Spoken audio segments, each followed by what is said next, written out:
एक इंसेंसिटिव, एक असंवेदनशील किस्म के लोग हैं हम। मैं, मेरा बैंक बैलेंस, मेरी गाड़ी, मेरा फ्लैट, और वो शायद हो जाता है 1200 वर्षों से मुसलमानों से लड़ते हुए शायद हम लोग थक गए, एक सभ्यता का थकान हमारे अंदर आ गई।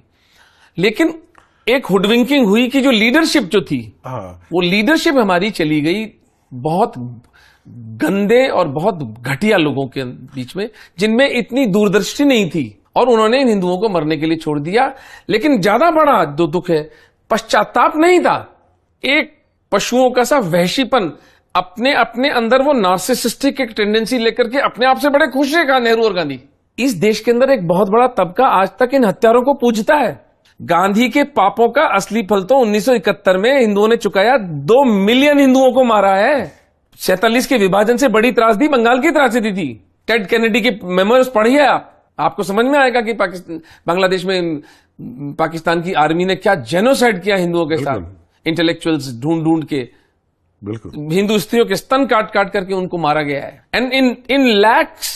तो इनके पापों का तो कोई अंत है नहीं। लेकिन सवाल ये उठता है कि ये सब खुलने के बाद हिंदू समाज कौन सा इनसे घृणा करता है।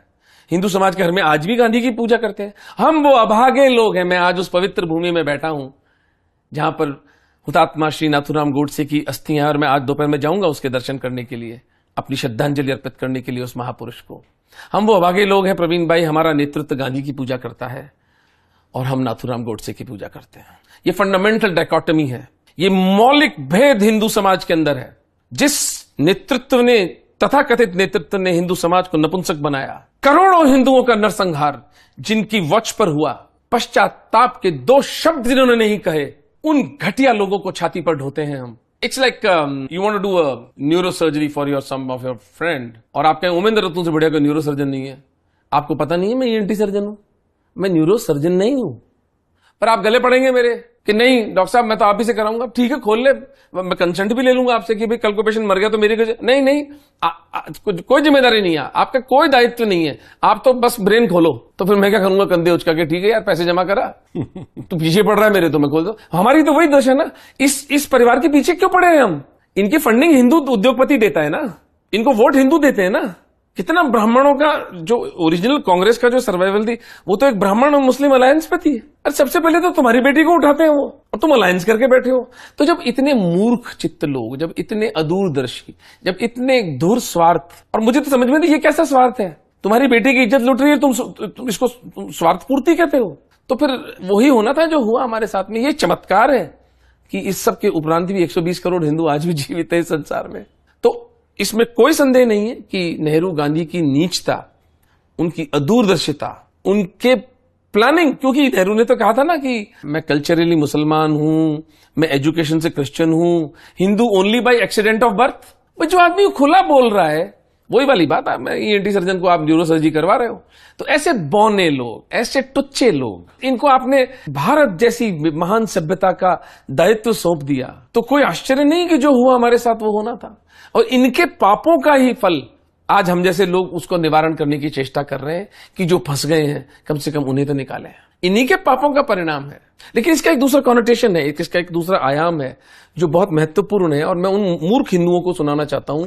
इसमें एक चीज मैं ऐड करना चाहूंगा कि सिर्फ ये नेहरू और गांधी तक नहीं खत्म होता है, ये कहानी आगे बढ़ती है, इंदिरा गांधी इसको बढ़ाती है। शुरू से, स्वतंत्रता के पहले से और स्वतंत्रता के बाद, मुस्लिम तुष्टीकरण की राजनीति कांग्रेस करती आई है।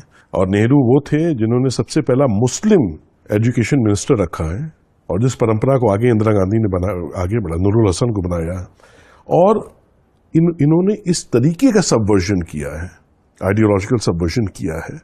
इस तरीके से इन लॉबीज के हाथ में, इस्लामिस्ट और कम्युनिस्ट और लेफ्टिस्ट और मार्क्सिस्ट के हाथ में हमारा एकेडेमिया दे दिया कि पीढ़ियां सबवर्ट हो गई। देखिए, थका नहीं है हिंदू, हिंदू के आंखों के सामने एक आवरण है जो कुछ के आंखों के आगे से निकल गया है, हट गया है। लेकिन इस आवरण को हटाना ही हम लोग का मूल दायित्व है, और उनको दृष्टि देना, दृष्टिकोण देना, दृष्टि जिससे कि वो यथार्थ देख पाए। देखिए, हमारे आपके बचपन में अगर आप याद करिए तो हम लोग कैसे बड़े हुए, किस सोच से कि ऑल रिलीजियंस आर सेम, ये स्थापित किया गया था ना। सेक्युलरिज्म का एक हम लेके चल रहे हैं अपने सर पे, एक टोकरी लेके हम तब से ढो रहे हैं। सेक्युलरिज्म का पार्ट सिर्फ हमें पढ़ाया गया है, और रिलीजन्स आर सेम का पार्ट सिर्फ हमको, इससे बड़ा फ्रॉड और कुछ नहीं हो सकता। It's a fraud. It's a fraud. Yeah, it's a con job. आप तो ये मान के चल रहे हैं, क्या कभी उनसे पूछा है कि दे कंसिडर कि ऑल रिलीजन्स आर सेम? देखिए ये यथार्थ है। It's a valid question. It's a valid question, आप उनसे पूछना चाहिए। लेकिन पूछने वाले कौन है? हमारा जो पूरी चेतना है वो तो भरमा दी गई है। तो इस यथार्थ को हमने प्रयास किया लाने का साहिब्स हू नेवर लेफ्ट फिल्म में, जो सच्चा इतिहास के सच्चे पक्ष को, और क्या हुआ स्वतंत्रता के पहले, तो स्वतंत्रता तो क्या ही कहेंगे, ट्रांसफर ऑफ पावर हुआ, ट्रांसफर ऑफ पावर, और उसके बाद जो अनडेमोक्रेटिकली जो प्राइम मिनिस्टर नेहरू डिक्लेयर कर दिए गए हैं, इसको हमने, आप तो उस फिल्म में आपका इंटरव्यू भी है साहिब्स हू नेवर लेफ्ट पार्ट 1 में और पार्ट 2 में। तो आई थिंक ये इस तरीके का प्रयास है, जब हम करेंगे, सत्य को सामने लाएंगे इस तरीके की आपकी बातों से, इस पॉडकास्ट से, हमारी जो फिल्में हैं उसके माध्यम से, तो वो आवरण हटेगा निश्चित रूप से।